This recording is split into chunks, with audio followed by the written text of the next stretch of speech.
Thanks, Tennille. Thanks everyone for joining us. I certainly enjoyed those videos, especially seeing my countryman Prince William speaking so hopefully about optimism. It's great to see new voices come into this climate conversation, because it needs to be a really big tent, and the more the better. So excited to be here, to have you guys all here with us. And as Tennille said, please, this is all about you guys, so do please pop your questions down in the Q&A so that we can kind of speak to the local picture. But in terms of the work that we get to do, we're just going to do a quick kind of roundtable of who everybody is, and on the panel this evening.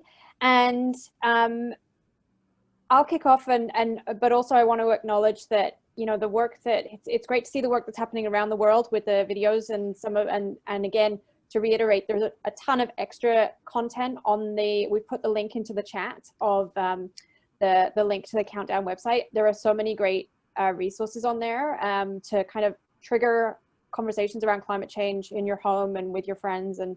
But for us that are the panel this evening, the work that we do is here in the Sea to Sky and in Canada, and obviously for us in Whistler, we want to recognize that we're very privileged and grateful to be able to do that work on the traditional territories of the Squamish and Leeward First Nations. And when we think about the changes that have been seen over centuries with climate in our area, and also the changes that we've made as people to our landscape, especially in the last 100 years, I think we have a lot to learn from the traditional holders of the land. So excited to get to do what we do here, and grateful for it. So without further ado, I will go into introducing our panel, and I'm just going to get each panelist to maybe introduce themselves, explain what their organization does day to day, and maybe pick one kind of takeaway message or point of resonance from the presentation, from the videos that stood out to you before we go into conversations. So maybe we'll go to CHEEYING first. Hi everyone, it's great to see so many of you on this and people I know, so hi to you all. I'm with WCS Engagement and Planning, and as Claire said, we used to be Whistler Center for Sustainability, but we've come up with this very creative acronym instead, WCS. So a lot of you know what we do. We work in Whistler, but we work with communities all over BC, engaging residents and citizens on conversations about how to create better communities, more sustainable, livable, equitable, resilient communities. And was there a standout moment for you? Oh, yeah. I was really impressed with Prince William. He has this great way of speaking, but I just loved his inspiration and his hope. And I mean, the fact that he's created a fund is amazing, but just the way he said that he's taking his position of privilege and working and calling on people from all over the world to work together. Mm-hmm. Great, thank you. Mike, we'll go over to you next.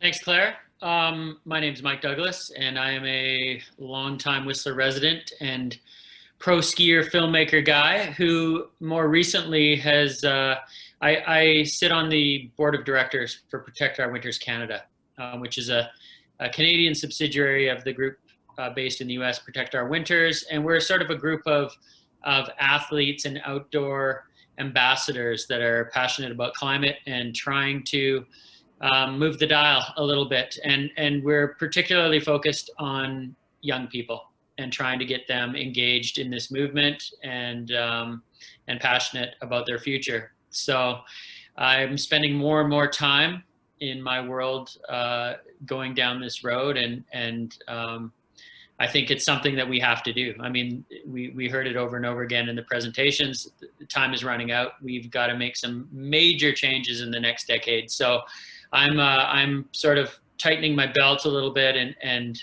getting into this a little bit more. And in terms of what I just saw, you know, when we often talk about climate, we talk about we need to stop doing this and we need to stop doing that, and it's a heavy subject. There's a lot of depressing news, and for me, what I'm finding is connecting the best with the young people is the stories of hope, the stories of innovation and technology, and that's what really gets me fired up. Listening to the gentleman talk about concrete and changing the way concrete is put together was pretty cool. I had no idea that that was happening, but that made me feel good. Also, Prince William and the Earthshot, the $1 million prizes for people that are doing innovative things. I think we have to celebrate these things as much as we can, and I love that there's incentives going for people that are willing to put their energy into making the world a better place. Right now, the smartest minds in the world are trying to steal our lives away with smartphones. And I think they'd be better served to be helping us with this climate crisis. Thanks, Mike. Arthur. Thank you, Claire, and hello everyone. And to Neil, thank you for all the stick handling to make this work. And I'm not buying any potato chips this week, by the way. That was $4 billion worth. And I think Prince William has become King William in my books now. I was so impressed with that. But I think most of you know my roles working with Whistler Blackcomb. I'm the senior planning manager, and I'm on town council with the environmental file. Maybe a link with my work and Johan Rockstrom with 10 years left. As a very young man in the 80s, I was a ski patrol on Horseman Glacier, and I had the privilege of working with glaciologists at the time. And glaciers, of course, are the most sensitive ecosystem to temperature change, nature's thermometer. And so I got the wake-up call really early in my career, and I kept studying, reading more about it, and I would read these articles about we need to fix the environment for future generations, and the gap, that timeline just seemed to get smaller, shorter and shorter and shorter, and you know, now we're here with 10 years where we need a 10% decrease each year. It's a hell of a challenge.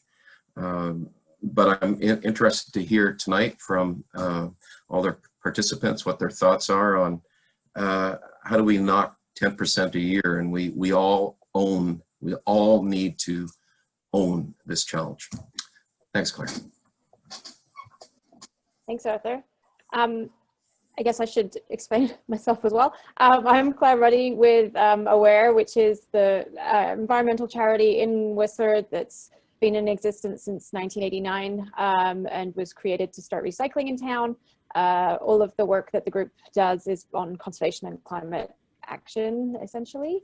And we get to have a lot of conversations with people in this community about climate. And, you know, I think most of the panel was there when was the march in the, you know, Whistler's largest march in the streets last year with 400 people showing up, and that was amazing to see because just that spring there had been, you know, 60, 70 of us in the, you know, so it shows how quickly momentum can change. And I think the points that you know, Prince William raised around the ability that we have shown through COVID to act on a large global scale at pace, in all honesty, has raised my expectations of governments to act on climate. I think that we have to think about how do we make this a conversation, as Mike said, about not always being a scenario where we're saying no to something. How do we make this a place,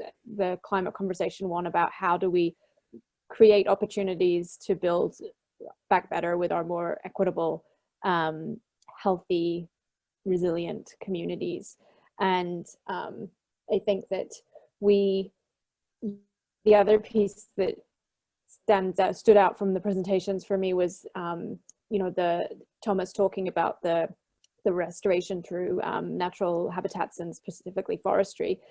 I think that our forests it's interesting thinking about climate from a non-anthropocentric lens and the impact that our human activities are having on other species. Like we have a lot of conversations about how, you know, species might move around because of climate, and try to move to areas that are staying cooler, etc. But there are some species that just can't. Like pikas cannot go further up the mountain if they're on the top of the mountain. They will, and as temperatures rise, we will locally lose pikas because they can't survive the temperatures.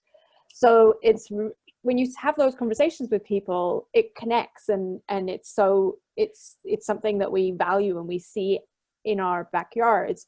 But it's also, to me, a real key message on how this space is shared with people, but with other species, and how we're not just safeguarding like our here and now, we're safeguarding it for future. And I think that that's the point that Mike raises around, like, how do we get more youth involved? And we're seeing more momentum in that demographic is fantastic on that side of things.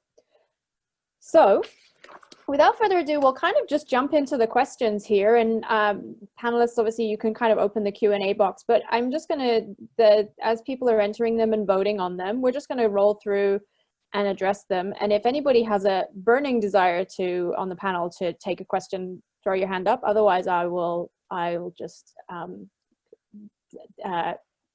fire them around. we'll take it in turns. So we had some questions that were, as we were kind of putting the information out about the event, we had some questions that came through on Facebook. So one was around, how do we make a reliable and sustainable transit system in the Sea to Sky? We would like to be able to get to Whistler and home without having to drive all the time. I think we also need to look at how tourists travel to Whistler. People say we can't control how people arrive in Whistler for their holidays, but if we supply an easy, more sustainable option that they can't resist it. And CHEEYING and Arthur, I know you guys have been in this conversation for a long time through work with the, you know, WB Council and the Transportation Advisory Group. But just to kind of put that into context for people, we know that the estimated impact from people traveling to the community is about 18 times the impact that we have from travel within the community. But we also know that transportation is our #1 source of greenhouse gas emissions as a community. Transportation and our built environment, the impact of our buildings, make up 90% of our greenhouse gas emissions as a community. So every time we can get out of our car is a win. But this is a great question around the, you know, when we are a resort community, and it comes up all the time in conversations. When we're a resort community, how do we create a kind of more viable alternative? And there has been a lot of discussion on this topic over the years. So CHEEYING, Arthur, do either of you want to jump in on that or share some insights on kind of, you know, what may be changing here in the Sea to Sky? I'll make a few comments, and CHEEYING then by all means jump in, just a few. And one is, I think most of the participants, if not all, are familiar with the RMOW process of taking the CCAP of 140 goals and narrowing it into 6 key result areas. And the top 2 are transit. Yes, 54 to 58% of our local emissions are transit. Mostly single occupant vehicles. If we don't resolve transportation, transit, we will not meet our goals here. So with the big moves, we want to achieve a 50% electrification by 2030, as well as 50% of the vehicle movements through our valley are actually placed into alternatives, whether it be buses, bikes, or walking, etc. So that's a focus for us. That's where we can drill down. Regionally, there is a lot of dialogue right now, if you're following the election with the MLA candidates. Regional transit has actually been on top of each one's policy points. So I'm really glad to see that. But there's a lot of work to do there to get that, but we have to stay on regional transit. And I think lastly, as a counselor, I'm going to keep pushing for the need for local governments to have legislative teeth to be able to pass bylaws such as all taxis must be EV within our community, wherever we can leverage to electrify as quickly as we can. I'm not sure how we can do that at YVR yet, but how can we partner through the corridor and beyond? Thank you. Thanks, Arthur. And just to flag for people, Arthur mentioned obviously the election there. There is an all candidates meeting happening tomorrow. If you go to Whistler Chamber's website, there is the all candidates for West Vancouver Sea to Sky. So that's a great space. You can go register, it's free and it's done on Zoom and you can ask your questions. And then the other thing is there's also the broader BC scale conversation around the environment and climate file. STAND, the organization STAND, is also doing an all candidates tomorrow evening. They're slightly different timing, so you might be able to bounce from one to the other, but it's really important to let candidates know that this is an important conversation and to raise your questions in those forums. So thanks, Arthur. A quick segue there. The policy piece. CHEEYING, did you have anything that you wanted to kind of add in there? Yeah, a couple of things. And this is why we talk about the climate crisis as a wicked problem, because there's no one right or wrong answer. It involves lots of root issues, systemic issues, and to solve it really requires a very broad range of people innovating and looking at this, bright spots, bright light solutions, and trying to replicate them. The transportation dilemma, we've been talking about it for years and years and years and years, and there's still no concrete answer because it is a complicated, wicked problem. It's not just a question of getting to Whistler. People need to understand that once you're in Whistler, there's lots of ways to get around without a car. So that's probably one reason why people still drive, because they don't understand the ways you can get around Whistler without a car. So lots of communication needs to happen that way. And then Arthur also mentioned the climate big moves. So I totally applaud the RMOW for moving ahead with the climate action big moves, the 6 big moves, 3 of them really focused on transportation, and other local governments that are doing that as well. Vancouver started it, then New West followed, Squamish, Whistler, and other communities around BC are starting to really try to get rid of the fluff and really focus on the big actions, the big initiatives that can make a lot of change. My one piece of warning is that we don't want to try to solve one thing and create other problems. So while one of the big moves is around electrification and the target about 50% electric vehicles, that's fantastic. It's really going to address GHG, but it's not going to address a bunch of other problems like traffic, parking, sprawl, infrastructure. So we have to make sure that we're looking at everything as a complex system and trying to solve things together, not piecemeal. And that's a good example that we talk about too, as a kind of, you know, if we just focus on one goal as opposed to thinking about it as a system, is we can end up going down weird routes, which, you know, BC, we are fortunate that we have a lot of clean green energy, but actually when you look at some of the impacts that that's had on kind of wilderness spaces, it's huge, because we've put a lot of run-of-river power projects in. Every one of them has a road up the side of a river, which, you know, usually rivers are at the bottom of valleys and they're very biodiverse and they're key habitat areas. So, you know, that kind of thinking about it through not just like the human issues of the traffic, the congestion, like those things, but also big picture, where are we and where aren't we putting green infrastructure so that we are protecting the other values of, you know, biodiversity loss, which is obviously a huge issue.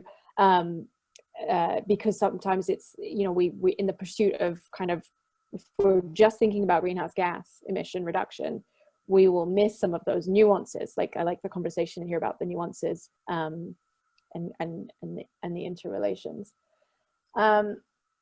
And then, okay, so then let's roll into the next one here, which is really about kind of affordability of some of the climate solutions. So, you know, I feel like all the activities that reduce emissions cost a lot of money. Heat pump retrofits for a townhome is $15,000. An electric car is $35,000. A passive house requires owning a lot and affording to build. During this pandemic, many are short on extra cash due to less work opportunities. What can we do to reduce community emissions? So there's a few pieces in there. you know, the kind of affordability issue, from the pandemic, you know, what can we do to support people to still take action, but also, you know, I would think people, but also communities, and then what can we do to, we'll take that as a kind of personal offer of responsibility in terms of what can we do to reduce community emissions. So maybe do,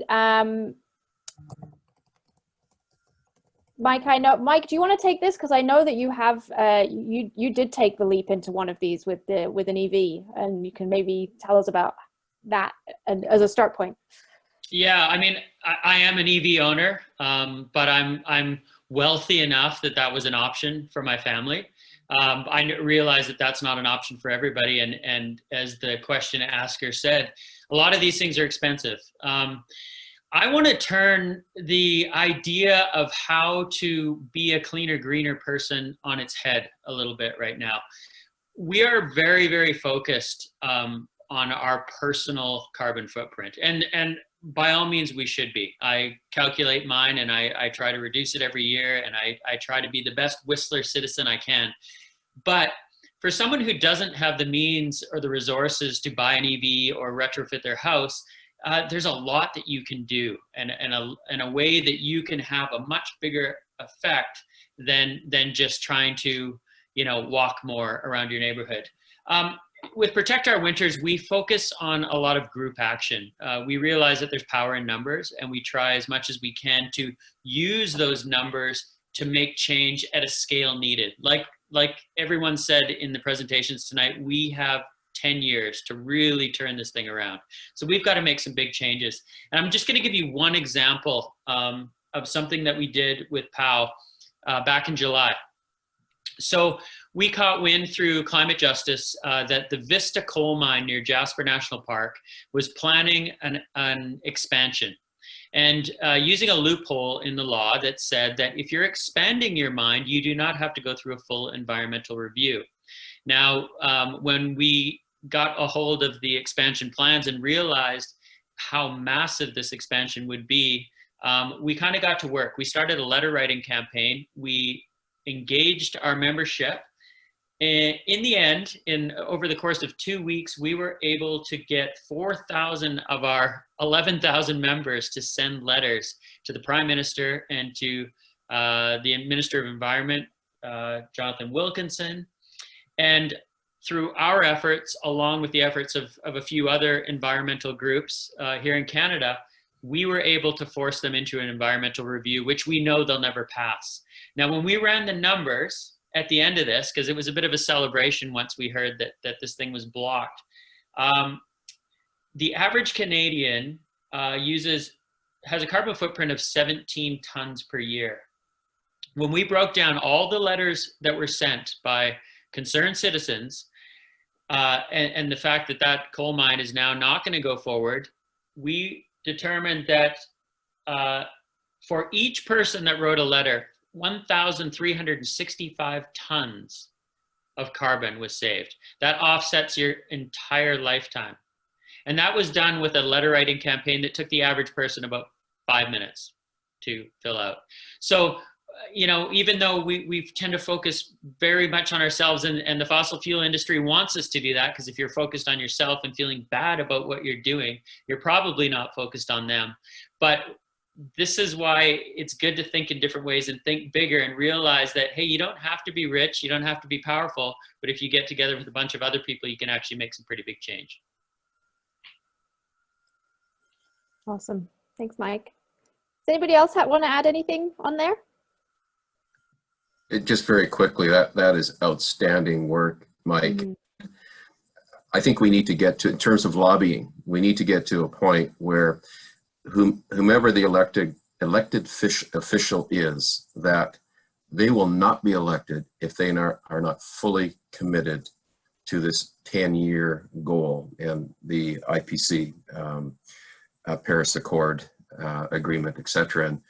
And just quickly on ages, I find this fascinating. Half the world's population are under the age of 30. I think the population in the US right now has just shifted from dominantly boomers to millennials. So we know where we need to harness the energy and the drive, and great work for POW on doing that. Thank you. Go ahead, CHEEYING. And I want to echo how amazing the work of POW is as well, and the social media that you guys and the US group does, the fact back and all that stuff, and what they're doing around the election is amazing. So all of us who aspire to be activists and campaigners should take lessons on that. However, Mike, I don't totally disagree. I mean, I don't think you were saying this, but about de-emphasizing individual action, I think it's really important. And, you know, Mike, a lot of people, including a lot of youth I know, look up to you. So having leaders and spokespeople like you talking about individual change, and sometimes it might mean some personal changes that might be really difficult, but how do you reconcile? In Whistler, we love to be outside in all kinds of ways. How do we reconcile our toys and the way we travel to access the things we want to do? How do we reconcile that with the imperative to reduce our GHG and even our eating habits? I think what you said earlier, Mike, about bright spots and making small changes and scaling those up little by little, but showing how that can be done and being the examples, I think that can go a long ways as well. I'm just going to flag really quick here that we're coming up on, we got about 8 minutes left here, and I see a few more questions flying in here, which is awesome. I'm thinking maybe we turn this into a rapid fire round where we keep the answers to kind of 15 seconds, 30 seconds to try and get through as many questions as we can. Does that work for everyone? Way to keep us on track, Tennille. Awesome. I love the conversations, don't get me wrong, but I'm thinking just to get through a few more of these for everyone and to get the answers out there, we kind of rapid fire through as fast as we can to get some more out there. Okay. All right. So I think we'll get to 2 or 3 with that. We'll give it a go. So why are we still logging old growth forests in BC when we know they help mitigate climate change, and by cutting them we create emissions as well as remove an important source of carbon sequestration, and not to mention the biodiversity loss that we saw so well, the case that we saw so well made in that video. I can make a few quick 15 seconds of comments on this. So, you know, we were part of an amazing project that looked at the ages of some of our forests. We found a 1,300-year-old tree in the Callahan Valley that was 10 meters downhill from a cut block. When you go into those old forest areas, they feel different. There's actually a lot of research on how they retain 10% more moisture. There's huge value in terms of biodiversity,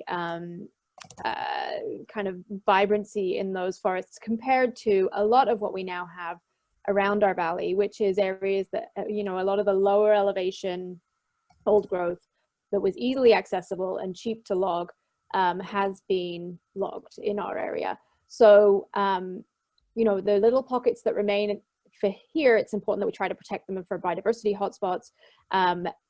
There's repercussions to that in terms of fire risk, because these second growth forests, they are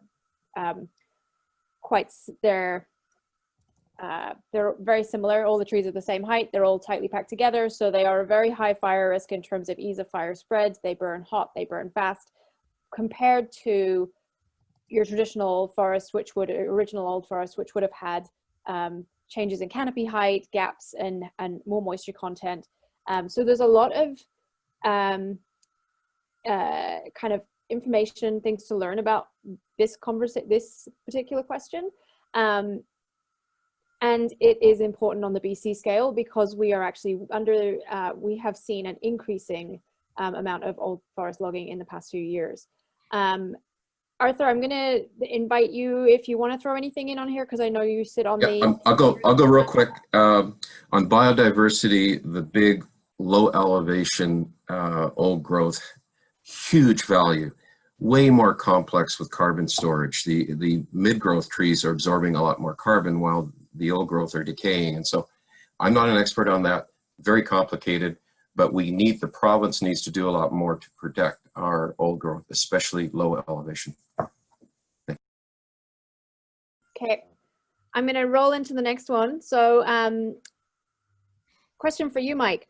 Do you think the ski film industry has a responsibility to acknowledge the emissions associated with heli skiing and snowmobiling and move towards a focus on human-powered adventures and touring?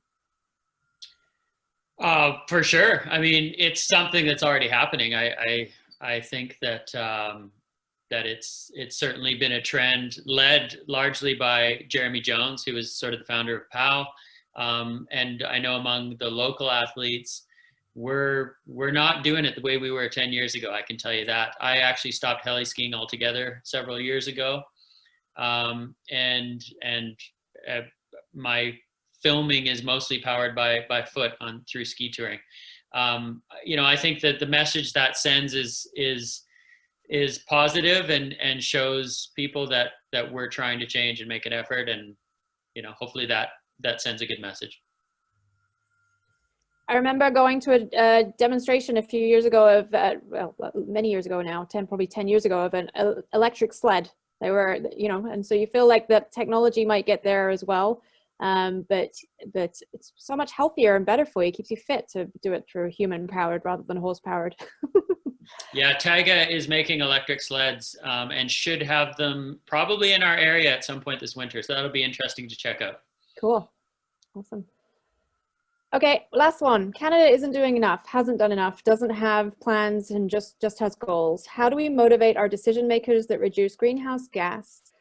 How do we motivate our decision makers that reducing greenhouse gas is important on the scale and in the time frame that's needed? Because while our community can look forward to snow this winter, what will our winters be like in 10 years? CHEEYING, do you want to maybe speak a little bit to other communities that you're working in and what people are doing to try to increase momentum on action?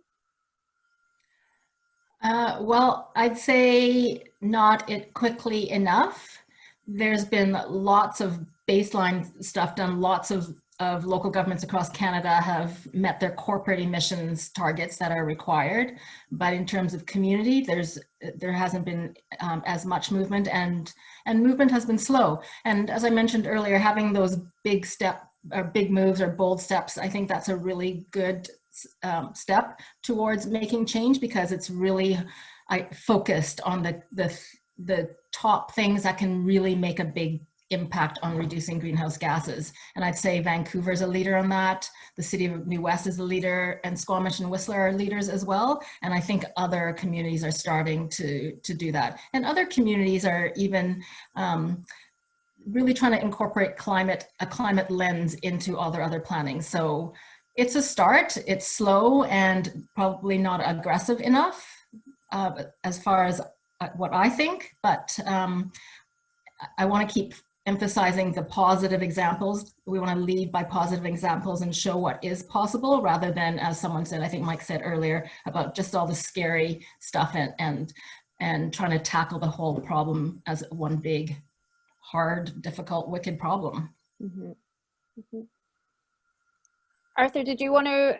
I'll let Arthur and Mike if you want to add anything in on this, and then I can see Tennille's reappeared, so we're we're gonna wrap. But one soundbite or one point very quickly is the federal government needs to move away from energy policy that involves further hydrocarbon development. If we are going to keep our planet at 1.5 degrees Celsius rise and no more, we can only take 1/6 of hydrocarbon reserves, known hydrocarbon reserves, out of the ground. So we need to walk in another direction with energy now. Thanks. Thanks, Alpha. And the way we're going to make that happen, in my opinion, is by getting together and demanding that the government make these changes and offer us a future that we can all live with. You keep in mind, we've got a lot of people in Alberta and the prairies that are saying exactly the opposite of what this group's saying. So it's a bit of a battle right now. And the only way we're going to win it is with numbers. And we've got to speak up, and we've got to band together, and we've got to make it happen. And as we keep saying, we're running out of time. So the time is now.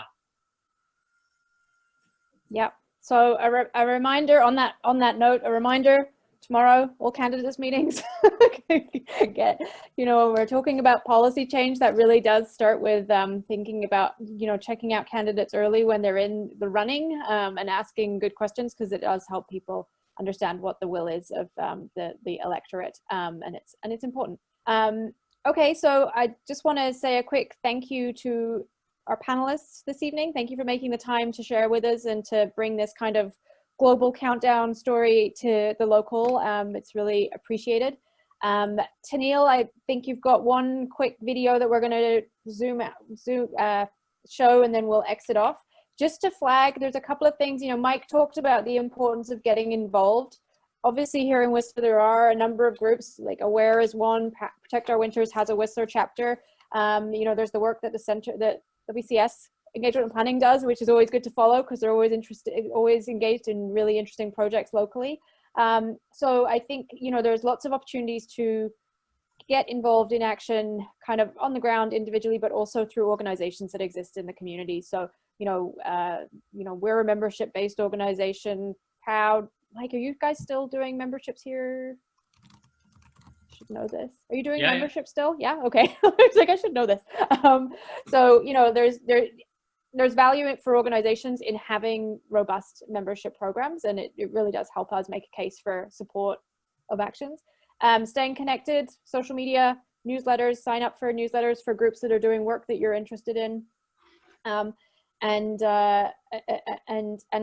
staying engaged with events that are coming up.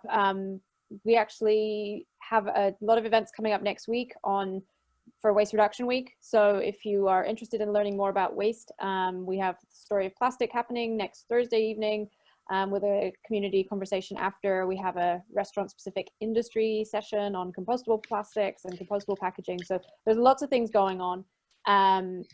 Please do stay connected.